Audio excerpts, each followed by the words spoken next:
Tahukah Anda bahwa 62% citra spiritual Alawi di media sosial hari ini ternyata dibentuk secara digital dan bukan alami. 2 dekade lalu mereka dielulukan karena karisma dan kesucian. Tapi kini sebagian publik bertanya, benarkah semua ini murni spiritual atau hasil algoritma? Kita akan bongkar 25 tahun evolusi citra Alawi dari tahun 2000 sampai dengan tahun 2025. Dari majelis haul hingga buzzer moral yang menguasai ruang digital. Demikian analisanya.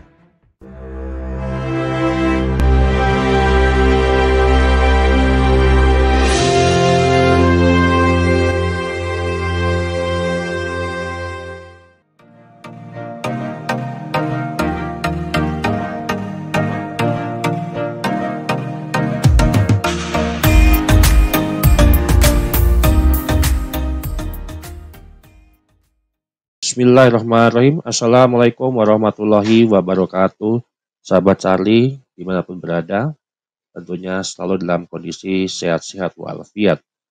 Baik, dalam studi kasus ini kita akan membedah bagaimana latar belakang dan perubahan era di tahun 2000 sampai dengan tahun 2025 terkait tentang evolusi citra Alawi, baik di media offline ataupun di media sosial. Dalam hal ini, kita melihat tentunya jelas bahwasanya Alawi ini sudah masuk ke seluruh diskusi atau seluruh narasi-narasinya itu sudah berbasis digital, baik di seluruh platform media sosial ataupun platform media tertutup seperti WhatsApp dan Telegram. Nah, fenomena ini spontan, tapi hasil strateginya panjang secara digitalisasi. Kita sadari bahwasanya pengaruh Alawi ini masih ada dan kuat sampai dengan hari ini. Tidak akan mungkin cepat dilakukan tesis keimat yang baru berjalan 3 tahun ini. Kita butuh waktu bagaimana masyarakat publik tercerdaskan dengan adanya kajian ilmiah.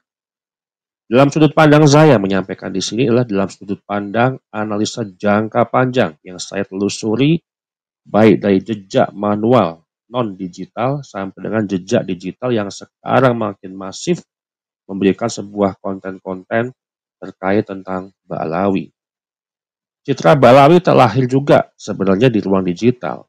Sudah kokoh, sudah kuat dalam 2 dekade lalu. Mereka tumbuh lewat haul, majelis, pengajian-pengajian, ataupun pesantren, kemudian dakwah lembut yang membentuk kesan Habib itu adalah sebagai pewaris Rasul. Nah, uniknya di tahun 2019 yang lalu sampai dengan hari ini, segalanya berubah, teman-teman. Segalanya berubah, drastis. YouTube mulai memakai algoritma neural network yang membuat konten-konten religi itu, terutama habaib, naik cepat secara rekomendasi. Nah, disitulah titik lahirnya momentum era baru Alawi dengan spiritualitas algoritmik yang memang secara masif merambah ke dunia platform media sosial yang lainnya seperti TikTok, Twitter, Telegram. Dan bagaimana era-era itu terbentuk? Ada fase-fase yang sudah saya bagi-bagi, fase pra-digital dan fase digital, yaitulah fase yang pra-digital tahun 2000 sampai dengan tahun 2018, kemudian fase digital dari tahun 2019 sampai dengan tahun 2025. Dan itu kita nampak pola-pola yang sangat sistematis. Akan jelas polanya yang bisa kita telusuri. Data-data ataupun jejak masa lalu. Yang kemudian kita bisa menyimpulkan dan bisa kita analisa sebagai eksplorasi awal. Untuk kita bisa lakukan riset lanjutan yang lebih komprehensif, baik secara kualitatif ataupun kuantitatif. Kemudian banyak narasi-narasi dari tahun 2000 sampai dengan tahun 2018 yang segalanya berjalan alami tanpa ada rekayasa. Artinya alami adalah organik. Media utama seperti radio, TV lokal, DVD ceramah, hingga Facebook generasi awal, narasi utamanya sederhana tapi kuat. Habib adalah juriah Nabi, adab di atas ilmu, kritik adalah dosa moral. Tanpa sadar, kalimat-kalimat itu menjadi pondasi modal branding yang kemudian tinggal diperhalus, tinggal diduplikasi oleh algoritma di sosial media. Tapi di ujung tahun 2018 yang lalu, muncul generasi habaib muda, konten kreator religius dengan gaya sinematik dan emosional branding. Inilah awal kemunculannya Digital Charisma Network. Maka akan saya bedah beberapa data yang akan saya sampaikan ke publik, bagaimana pola-pola ataupun evolusi selama tahun 2000 dan sampai dengan tahun 2025, selama 25 tahun yang lalu, sampai kita lihat wajah Citra Ba'alawi hari ini. 25 tahun evolusi Citra Ba'alawi dalam membentuk opini publik. Ini yang judul yang saya sampaikan pada episode kali ini. Kita disclaimer dulu teman-teman. Bagaimana penelitian ataupun analisa ini berlangsung, ya. Menganalisis bagaimana kelompok Ba'alawi itu membangun, memperkuat, dan mempertahankan citra spiritualnya di fase non-digital, yaitu tahun 2000 sampai dengan tahun 2018. Kemudian fase ruang digital tahun 2019 sampai dengan hari ini tahun 2025, seluruh lintas platform sosial media. Kemudian serta mengukur dampaknya terhadap opini publik dan perubahan persepsi masyarakat. Apakah opini publik fase pra-digital sampai dengan hari ini apakah sama? Apakah ada tren naik yang sangat signifikan? Maka kita akan melihat secara data konversi dari data manual, konversi daripada bukti-bukti empiris pra-digital, kemudian dikonversi kepada media-media sosial.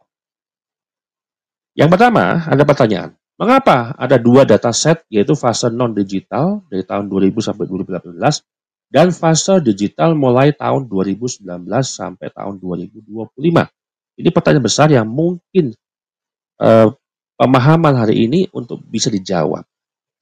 Yang pertama, secara metodologis dan teknis, 2019 adalah batas awal era validitas digital trace untuk kelompok Ba'alawi. Kenapa? Satu, transisi algoritma YouTube dan Meta. Sebelum tahun 2019, YouTube belum menerapkan sistem rekomendasi AI, Neural Network Recommender, secara penuh. Jadi belum berbasis AI. Kemudian dampak konten keagamaan tradisional jarang viral.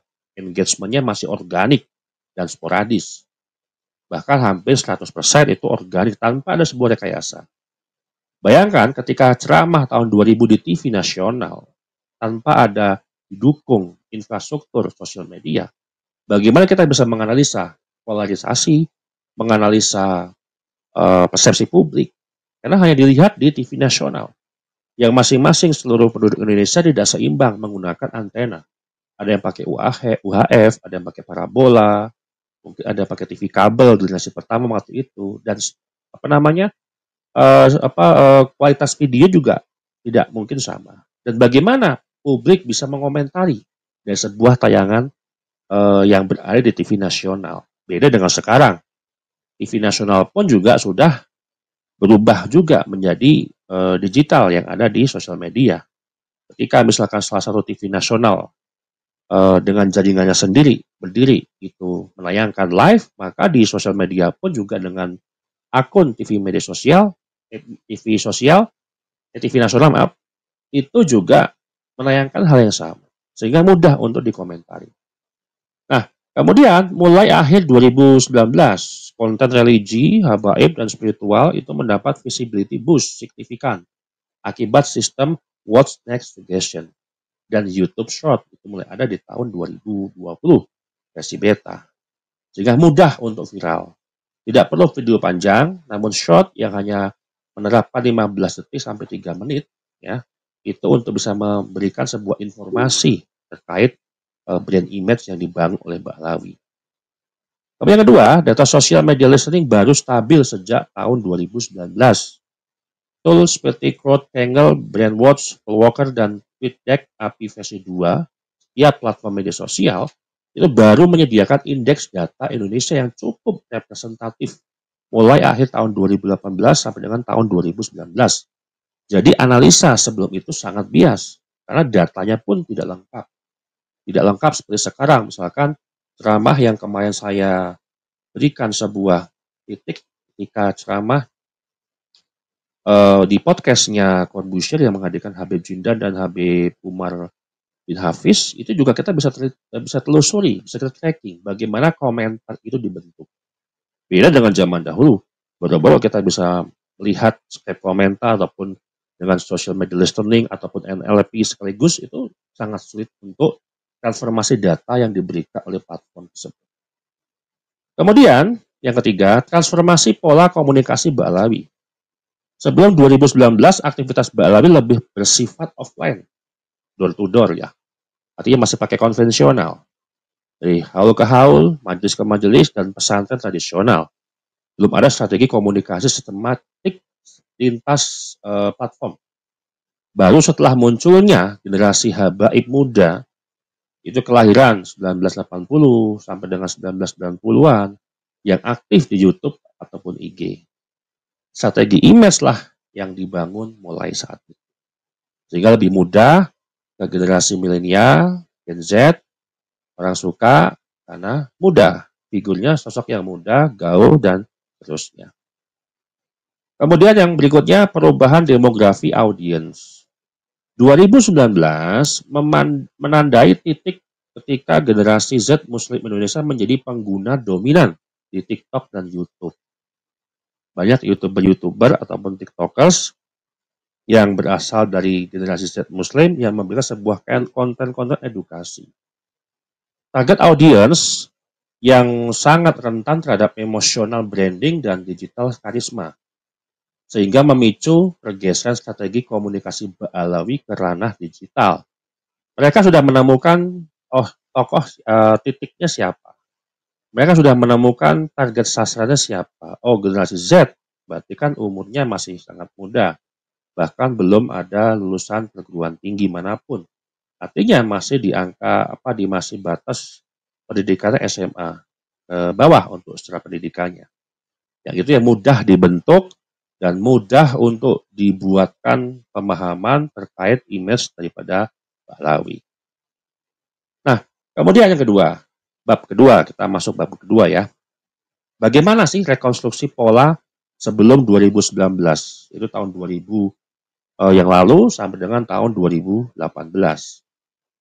Walau data digital minim, kita masih bisa menelusuri.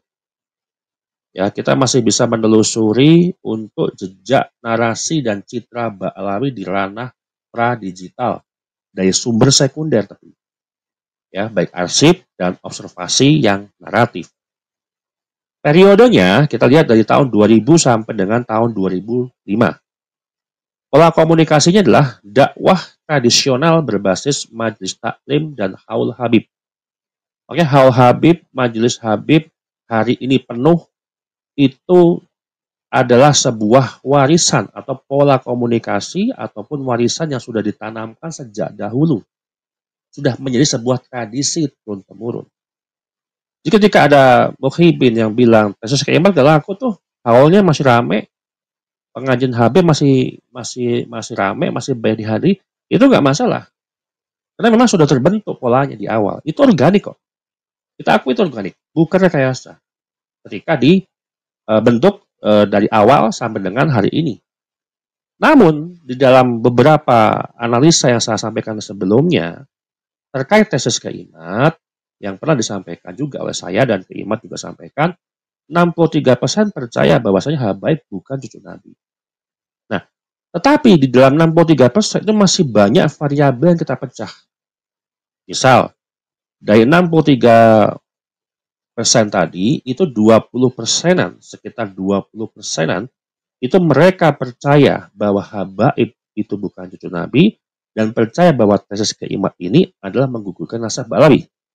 Namun, garis bawahi, namun ketika haul, Habib, kemudian majelis-majelis, mereka masih hadir.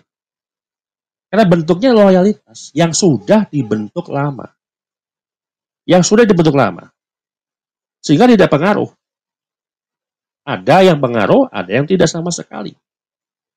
Mereka mengakuin, ya, kita survei dalam secara kualitatif di sosial media, bahwa saya anggaplah satu orang itu ketika dia nggak percaya cucu Nabi, variabelnya banyak di turunannya.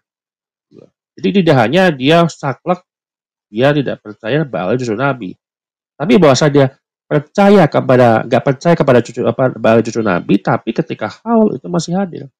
Karena bentuk loyalitas, tradisi yang sudah turun-temurun. Itu keberhasilan mereka yang mereka bangun. Namun jangka itu tidak akan lama. Karena akan terpolarisasi dengan waktu, kemudian nanti di era normalisasi setelah tahun 2030, itu akan mengerucut. Kalau sekarang nggak masalah. Tesis Keimat misalkan di framing nggak ada pengaruh, Habib masih banyak yang didatengin majelisnya, haul masih banyak datangnya, itu nggak masalah. Karena secara pola, tren nanti akan berkurang itu secara otomatis. Nah, kemudian secara medium, radio lokal, VCD, ceramah, media, cetak, pesantren. Itu yang masih mendominasi di tahun 2000 sampai dengan tahun 2005. Yang menegaskan pesan keturunan Nabi sebagai sumber karisma moral. Dampak utamanya apa? Awal terbentuknya image Habib suci, lembut, dan pewaris Rasul. Kemudian kita beranjak ke tahun 2006 sampai dengan tahun 2010. Yang pola komunikasi dibentuk adalah ekspansi nasional melalui acara haul, akbar, dan dakwah keliling. Ini yang dibentuk, ini masalahnya. 25 tahun itu waktu yang sangat panjang, teman-teman. Tidak bisa waktu yang hanya dibantah oleh Keimat yang hanya waktu 3 tahun. Membangun image 25 tahun itu waktu panjang loh. Nggak mudah dan nggak segampang apapun. Sama dengan Keimat. Keimat membentuk image bahwasanya Ba'alawi bukan cucu Nabi. Baru 3 tahun, baru lahir. Itu sudah ada penurunan yang signifikan. Sudah ada polarisasi. Publik terbelah menjadi 2. Nggak ada yang unggul dan nggak ada yang minim. Sama-sama kuat. Ini pengaruhnya daripada diskursus publik. Kemudian medianya adalah TV lokal, kemudian RCTI, TV One, koran Islam. Dulu apa sih TV One itu TV 7 ya? Kalau salah ya. Kemudian tujuan citranya apa? Branding spiritual. Cinta Rasul melalui cinta Habaib. Kemudian dampak utama adalah awareness publik naik signifikan di perkotaan. Kemudian era 2011 ke 2015, peralihan ke media digital awal ke YouTube generasi pertama dan Facebook generasi pertama waktu itu. Kemudian klip pendek haul, ceramah diunggah jamaah, Masya Allah bisa hadir ke haulnya Habib, Masya Allah bisa datang ke majelisnya Habaib, pencinta pewaris Nabi, dan seterusnya. Dan itu sebagai pujian dan loyalitas itu adalah sebuah dampak sosialnya. Kemudian klip-klip awal munculnya narasi Zuriyah Rasul itu tak boleh dikritik. Itu muncul tuh. Ya, itu muncul. Kemudian engagement organiknya mulai muncul, masih tanpa orkestrasi, masih organik. Karena YouTube belum menerapkan standar yang ketat ataupun misalkan menggunakan suggestion ataupun YouTube Short juga belum ada. Sehingga untuk mempercepat interaksi ataupun engagement itu masih belum secepat hari ini. Kemudian tahun 2016 sampai dengan tahun 2018 ini kemunculan Habib influencer, ya, konten-kontennya sistematik dakwah. Nah, medianya YouTube, Instagram, WhatsApp, broadcast, dan seterusnya. Nah, tujuan citranya adalah soft marketing spiritual dan simbol status sosial. Dan dampak utamanya adalah awal terbentuknya digital charisma network Habaib muda, yaitu konten kreator. Jadi perjalanan panjang dari tahun 2000 sampai 2018, waktu yang bukan yang sangat-sangat sempit ataupun waktu yang pendek, itu panjang. Butuh legitimasi yang kuat. Kalau Iman baru 3 tahun itu wajar. Wajar, tapi sewajarnya apa sudah terjadi polarisasi yang mengakibatkan publik terpecah menjadi dua kubu yang sama-sama kuat. Yang satu ilmiah, yang satu pembenaran. Yang satu bicara data, yang satu bernarasi. Artinya seperti itu. Kemudian, kesimpulan pra 2019 ya, periode tahun 2000 sampai dengan tahun 2018 disebut fase organik. Tidak ada rekayasa, tidak ada mobilisasi, dan seterusnya. Buzzer pun belum kuat seperti saat ini, di mana citra Bali terbentuk lewat karisma kultural, bukan algoritma. Maka kemarin pernah saya bahas terkait seberapa kuat FPI Habib Rizik hari ini. Saya objektif menyampaikan masih kuat. Elektabilitasnya itu masih di angka 10%. Elektoralnya memang kecil, tapi elektabilitasnya itu besar. Jadi bisa mempengaruhi publik. Jadi kita bicara objektif. Pas saya katakan memang masih kuat, ya aku masih kuat. Karena datanya menyampaikan seperti itu. Kemudian belum ada lagi pola buzzer, mobilisasi komentar ataupun framing digital. Nah, namun fondasi narasinya sudah jelas.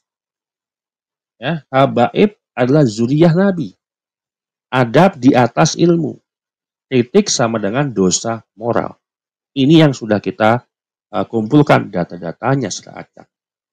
Jadi ketika masuk ke tahun 2019, narasi ini tinggal dikemas ulang secara algoritmik.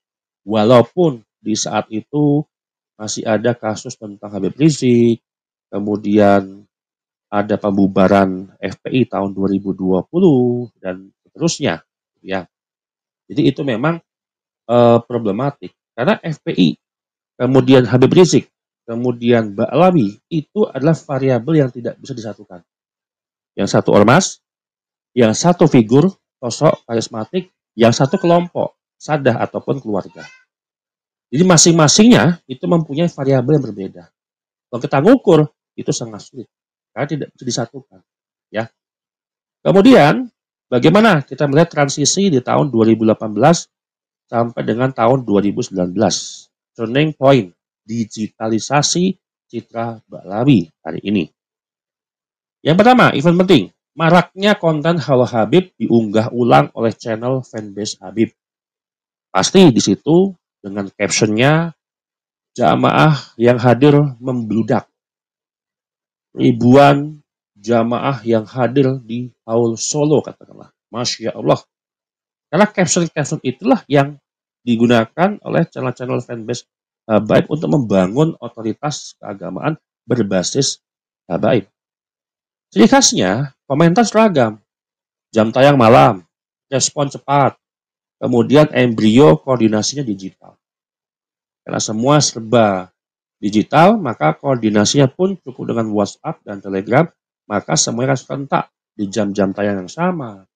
Termasuk kemarin mobilisasi ketika podcast Corbusier ya, yang dihadiri Jabir Jindan dan Habib Umar, nampak di situ 51% itu yang pro Ba'alawi, hanya 29%-nya yang organik.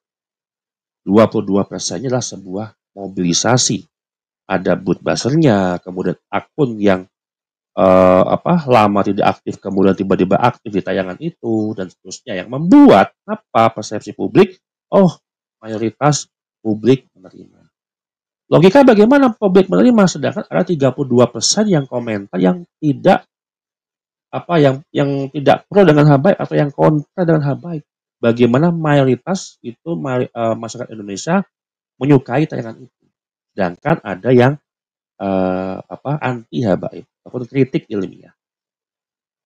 Nah, awal munculnya pola mobilisasi WhatsApp grup jamaah disulap jadi tim penyebar link YouTube dan komentar awal, ya. Jadi prekursor buzzer moral. Jadi ada sebuah koordinator penyebar link, ataupun kita bicara di dalam organisasi, struktur organisasi buzzer di tubuh Mbak Alawi yang pernah saya sampaikan di podcast ataupun di materi 2 bulan yang lalu kalau tidak salah, terkait lokasi buzzer Mbak Alawi terlacak. Itu saya sempat menyampaikan di situ bahwasanya ada beberapa turunan-turunan yang disampaikan ataupun yang dikoordinir oleh buzzernya Mbak Alawi. Koordinator Mbak Alawi itu nanti buzzer nanti yang akan memberikan kepada anggota-anggota buzzer, ya. Kemudian di bawah lagi ada booth 1, booth 2, booth 3 dan seterusnya. Jika itu sistematik, ya. Polanya sudah kita pelajari. Polanya sudah saya pahami. Kuncinya di mana? Ada di pola dan algoritma yang sudah pernah saya sampaikan ke episode-episode sebelumnya. Nah, kemudian estimasi dampak pra 2019 ke 2020. Artinya masa peralihan, ya, kepada platform sosial media yang sudah modern, yang lebih diperbarui untuk fitur-fiturnya. Yang pertama adalah indikatornya volume video dakwah Habib YouTube itu dari tahun 2018 sebanyak 3.200. Lonjakannya, kenaikannya di tahun 2020 adalah 9.800 atau 206%. Sehingga pola-pola seperti ini sudah kelihatan. Ini pola-pola mobilisasi. Pola-pola ada kesengajaan, terstruktur, sistematis, dan masif untuk memperkuat otoritas keagamaan yang dibawa oleh habaib. Kemudian engagement rate, ya, 2018 itu 2,7%. Di tahun 2020 naik menjadi 5,4%. Artinya kenaikannya 100%. Sehingga ini sangat signifikan. Kemudian komentar Zuriyah Nabi dan adab per 1000 video itu 2018 itu sebanyak 12, dan di tahun 2020 itu 134. Artinya kenaikannya adalah 1016%. Luar biasa kenaikannya. Kenapa? Mobilisasi digitalisasi itu sangat kuat ketika masa peralihan di tahun 2019 ke tahun 2020.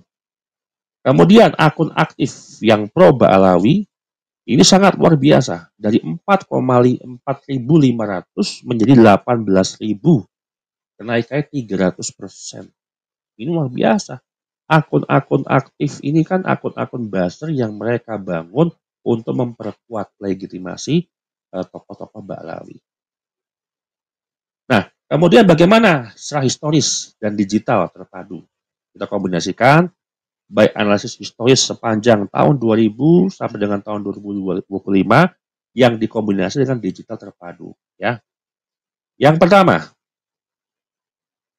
aspek strategi utama. Di tahun 2000-2010, itu strategi utamanya karisma tradisional.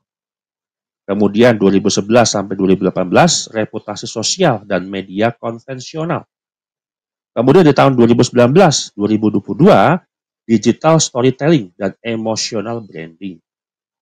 Setelah itu, di tahun 2023 sampai dengan tahun 2025, mobilisasi opini dan buzzerisasi.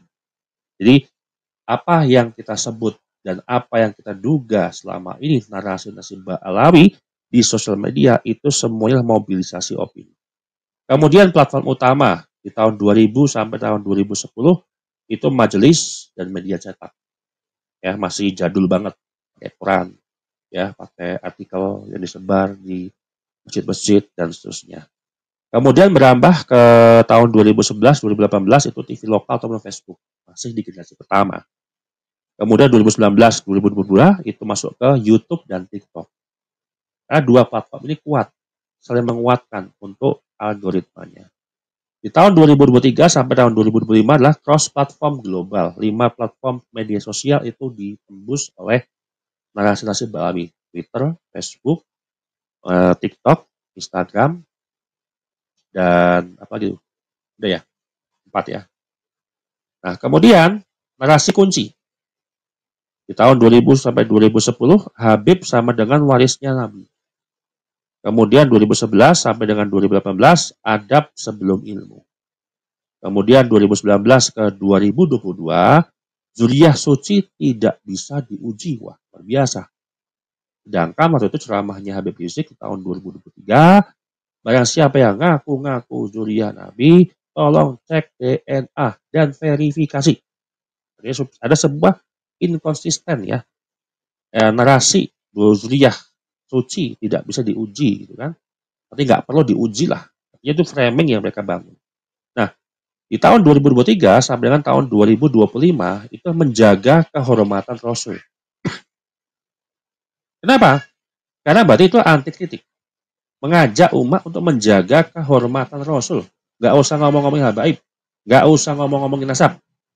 Kenapa? Mereka anti kritik. Kemudian gaya komunikasi.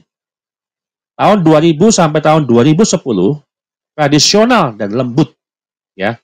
Kemudian di tahun 2011 sampai dengan tahun 2018 itu semi modern.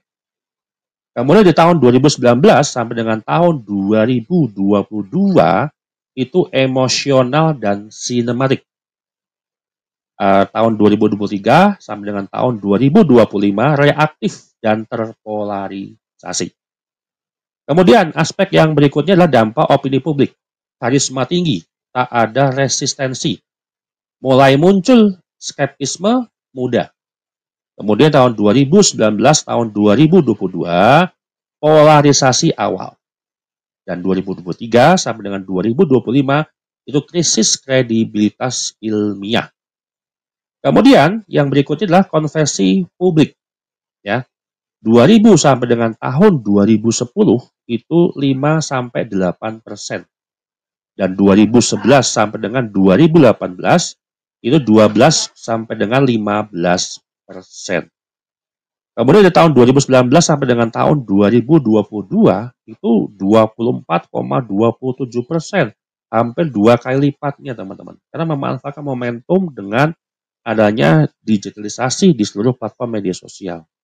Kemudian 2023 dan 2025 itu turun 19 sampai dengan 21%. Kenapa? Karena ada polemik nasab.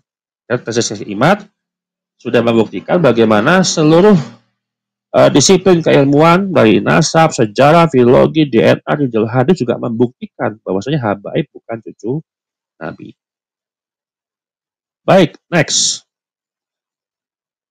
Kesimpulan historis pra 2019. Fase pembentukan citra moral dan karisma tradisional masih alami, belum ada digital. Masih organik, belum ada rekayasa. Masih asli narasinya, bukan dari tipu-tipuan. Kemudian tahun 2019 sampai dengan tahun 2022, fase digitalisasi dan algoritmisasi citra digital karisma manajemen. Kemudian di tahun 2023 sampai dengan tahun 2025 itu fase resistensi publik dan mobilisasi sistematis buzzerisasi moral. Jadi buzzer ini sudah hampir dominan. Hari ini buzzernya Ba'alawi dominan daripada narasinya organik. Nah, pasca 2025 ataupun prediksi, citra spiritual Ba'alawi tetap kuat. Itu relevan dengan riset saya sebelumnya. Sampai tahun 2030 masih kuat. Karena masih ada polarisasinya. Tapi, antara pengagum emosional dan peneliti kritis itu nanti yang terbelah menjadi dua. Kemudian, bab berikutnya, komposisi total citra Ba'alawi di media sosial tahun 2019 sampai dengan tahun 2025. Ini yang penting teman-teman.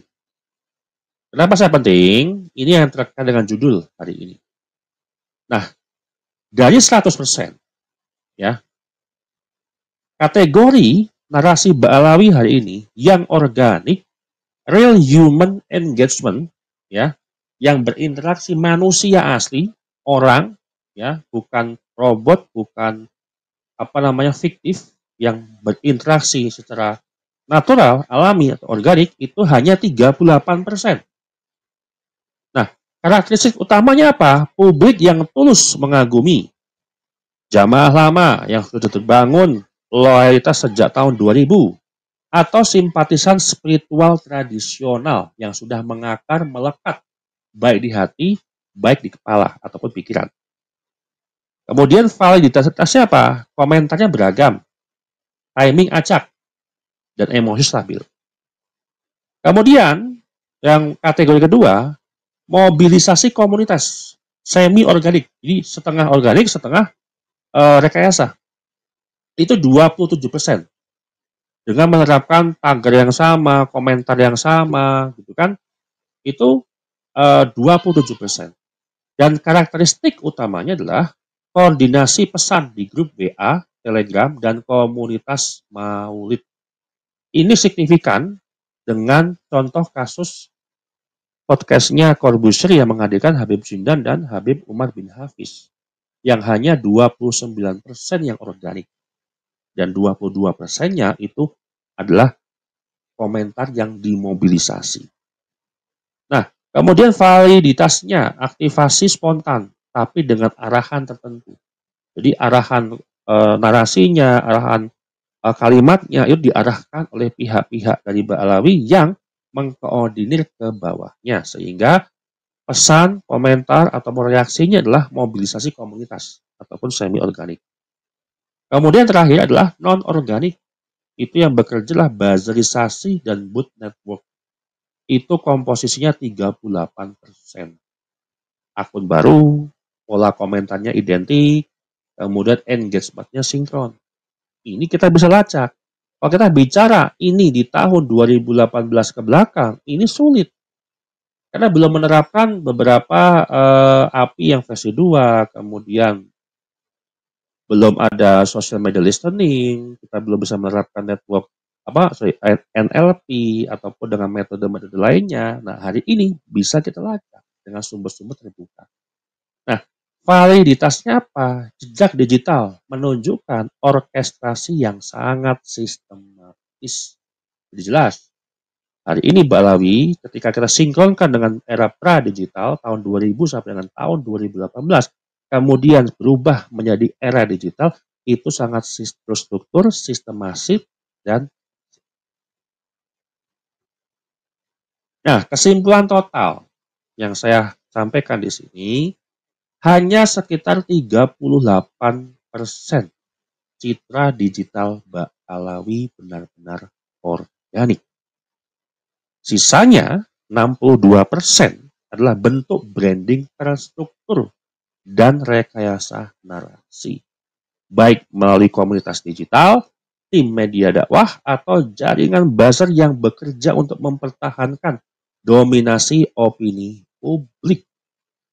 Jadi 62%-nya itulah narasi palsu, 26%-nya itu rekayasa, 62%-nya itu adalah non-organik.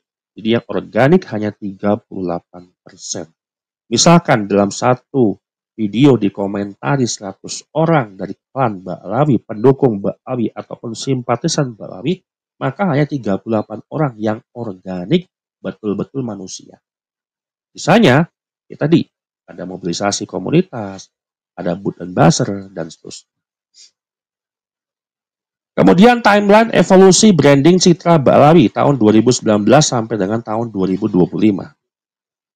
Nah, fase awal digitalisasi tahun 2019 sampai tahun 2020. Narasi adab di atas ilmu dan suriah Rasul tidak bisa diuji, itu proporsi non-organiknya 18%. Kemudian fase 2, ekspansi algoritmik periode 2021 sampai dengan tahun 2022. Penguatan simbolik moral, glorifikasi keturunan, dan intensitas komentar masif. Itu bobot proporsi non-organiknya 42%. Kemudian fase 3, mobilisasi dan polarisasi. Karena sudah ada faktor mobilisasi dan polarisasi karena polemik nasab, sehingga meningkat proporsi non-organiknya. Bagaimana tujuan hari ini adalah mempertahankan nasabnya Ba'alawi dan menolak klaim ilmiah. Makanya operasi opini publik, penggunaan buzzer, framing emosional, dan anti kritik itu proporsi non-organiknya 65%. Nah, di sini jelas polanya. Semakin besar exposure digital, semakin tinggi tingkat non-organikitas citranya. Ini jelas, ini pola yang sudah kita baca, pola yang sudah kita pelajari selama dekade polemik nasab, dan bahkan mundur dari tahun 2000. Kemudian, apa saja elemen besar dalam membuat brand image Ba'alawi di media sosial yang tahun 2019 sampai tahun 2025 hari ini? Yang pertama, elemen citra adalah zuriyah Rasul, keturunan Nabi. Jenis organik atau non-organik, ya, itu non-organik ya. Deskripsi dan tujuannya diposisikan sebagai otoritas moral tertinggi, digunakan untuk menolak kritik. Kemudian, elemen citra, adab di atas ilmu. Statusnya adalah non-organik, framing emosional untuk menundukkan argumentasi ilmiah, efektif di media massa. Kemudian, cinta Rasul lewat cinta Habib, itu organik, karena mereka sudah membangun image tadi di tahun 2000. Sehingga citra lama yang benar-benar tumbuh dari tradisi maulid dan jamaah. Kemudian Habib pembawa kedamaian, itu organik. Sama juga berhubungan dengan yang cinta Rasul lewat cinta Habib. Karena dikemas dan dibangun image-nya sejak tahun 2000. Kemudian jangan lawan pewaris Nabi. Itu non-organik. Terusnya, ya, narasi protektif yang digunakan untuk membungkam lawan intelektual. Tujuannya apa? Untuk membungkam pendukung daripada keiman. Untuk menolak sains, untuk menolak ilmiah. Kemudian berikutnya, elemen citranya adalah nasab Ba'alawi tidak bisa dibuktikan karena adab. Itu non-organik. Justifikasi pseudo spiritual untuk menolak penelitian ilmiah. Kemudian karomah dan keistimewaan gaib, campuran statusnya, ya, ada yang organik, ada yang non-organik dan seterusnya. Diterima sebagian organik jamaah. Diperkuat buzzer sebagai konten yang viral. Kemudian ulama penjaga tradisi Rasulullah, organik, ya, muncul kuat dari basis pesantren dan majelis ilmu tradisional. Makanya banyak beberapa pesantren yang sudah melalui kajian ilmiah yang kemarin sempat saya podcastkan dengan Guru Gembul, bahwasanya ada di tahun 1950 sampai tahun 2020 ini pesantren sudah banyak mengalami pergeseran. Banyak tradisi-tradisi ataupun pengaruh-pengaruh dari Ba'alawi. Itu kalau tidak salah itu jurnal ilmiah di UIN Sunan Kalijaga. Kemudian fitnah terhadap habaib azab dunia akhirat. Wah, itu luar biasa tuh. Non-organik jelas ya. Aktif fear mongering digital muncul secara masif pasca tahun 2022. Pasca ya krisis keiman. Pasca polarisasi. Pasca menolak kultusnya habaib. Dan terakhir adalah cerita keromah khurafat yang dibungkus keimanan. Ini yang paling berat. Non-organik dan komposisinya lah 59% dari 10 brand image yang dibangun oleh Ba'alawi. Ini yang membuat mereka taklid buta terhadap Ba'alawi. Nah, ini digunakan sebagai entertainment spiritual untuk engagement, menurunkan validitas ilmiah kita. Jadi kalau kita bicara dari 100 orang muhibin yang memuja habaib, yang loyal kepada habaib, yang bertaklid buta kepada habaib, 59%-nya percaya cerita khurafat yang dibalut dengan karomah dan dibungkus oleh keimanan. Jadi mereka percaya bahwasanya ada habib yang bisa memadamkan api neraka. Mereka percaya bisa menurunkan rantai emas dari langit. Mereka percaya bahwasanya fakih muqaddam itu adalah cahayanya Allah. Mereka percaya semua. Mereka percaya juga ketika hanya diselipkan surat ketika si tempatnya jenazah, maka ketika malaikat ditanya tidak usah dijawab, langsung masuk surga tanpa hisab. Artinya ini sebuah hal yang luar biasa, bertolak belakang sangat jauh peradaban ilmu pengetahuan. Kemudian demografi dan target sasaran branding digital Ba'alawi, ya. Ya, ini usia-usia muda ya, 17 sampai dengan 30 tahun, Gen Z. Ya, target utama algoritmik ya, TikTok, YouTube Short. Terpengaruh oleh visualisasi, narasi suci, engagement rate-nya 8,4%. Anak usia 31 sampai dengan 45 tahun, penonton YouTube dan pengikut majelis, loyal dan aktif. Kemudian di atas 45 tahun, basis tradisional. Kemudian pendidikan SD, SMA, inilah sasaran utama. Jadi ada dua, sasaran utama dari pendidikan SD sampai dengan SMA, dan link sinkron relevan dengan usia 17 sampai 30 tahun. Kalau 17, 18, 19 itu kan belum sampai mereka lulus S1 ataupun D3. Sehingga non pendidikan tinggi yang mudah dibentuk cenderungnya adalah narasi emosional dan adab. Narasi taklid yang tidak pernah mau namanya mengakui terkait tentang ilmu pengetahuan.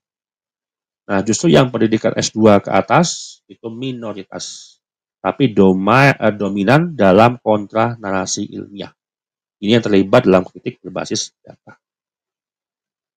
Kesimpulan akhir riset yang saya sampaikan di sini, teman-teman, ini menjadi sebuah gambaran kita semuanya. Mudah-mudahan teredukasi dengan apa yang saya sampaikan berbasis data riset yang sangat panjang yang saya kumpulkan dari tahun 2000 sampai dengan tahun 2025. Sehingga 25 tahun evolusi Mbak Alawi di media sosial ataupun 25 tahun evolusi Mbak Alawi untuk merubah persepsi publik itu teman-teman bisa pahami secara detail. Kesimpulan akhir saya adalah sejak tahun 2019 citra Mbak Alawi bertransformasi dari karisma moral tradisional menjadi konstruksi algoritmik. Kemudian hanya 38% citra Mbak Alawi yang tumbuh alami, sementara 62%-nya hasil mobilisasi digital. Kemudian 10 besar brand image didominasi oleh narasi adab di atas ilmu, suriah rasul, dan karomah mistik yang dibungkus spiritualitas digital. Sehingga nggak imbang. Ya. Kalau misalkan hari ini misalkan 60% misalkan Mbak Alawi, dukung Mbak Alawi, kemudian Keimal hanya 30%, itu nggak masalah. Kenapa 62% yang mendukung Mbak Alawi ini separohnya itulah mobilisasi. Jadi sama-sama 30 juga ujung-ujungnya. Makanya kalau kita ketemu data yang organik, kita hilangkan buzzer, bot, dan seterusnya, itu akan berimbang. Jadi statusnya polarisasi, polemik nasab yang ada pada hari ini adalah sebuah polarisasi yang publik terbelah menjadi dua. Gak ada yang menang, gak ada yang kalah. Nanti ujung-ujungnya apa? Ya kita masih terjadi polarisasi selama tahun 2025 sampai dengan tahun 2030 nantinya. Baru nanti fase berikutnya itu masuk ke fase normalisasi tahun 2031 sampai dengan tahun 2040. Berarti selama 10 tahun nanti akan pelan-pelan itu akan terkikis. Dan di tahun 2041 sampai tahun 2045 itu fase decline atau runtuhnya nasab Alawi dan hanya menyisakan sekitaran 10%. Dan itu tidak dominasi di ruang publik manapun. Itu sudah pernah saya sampaikan di riset sebelumnya. Demikian yang bisa saya sampaikan, mudah-mudahan itu bisa membawa keberkahan buat kita semuanya, pemahaman buat kita semuanya, bahwa saya kondisi real di seluruh platform media sosial yang hari ini digunakan untuk penciptaan Alawi hanya 38% yang organik. Dan 62%-nya adalah mobilisasi. Bagaimana menurut Anda? Silakan ketik komen di bawah ini. Demikian ya saya. Terima kasih. Assalamualaikum warahmatullahi wabarakatuh.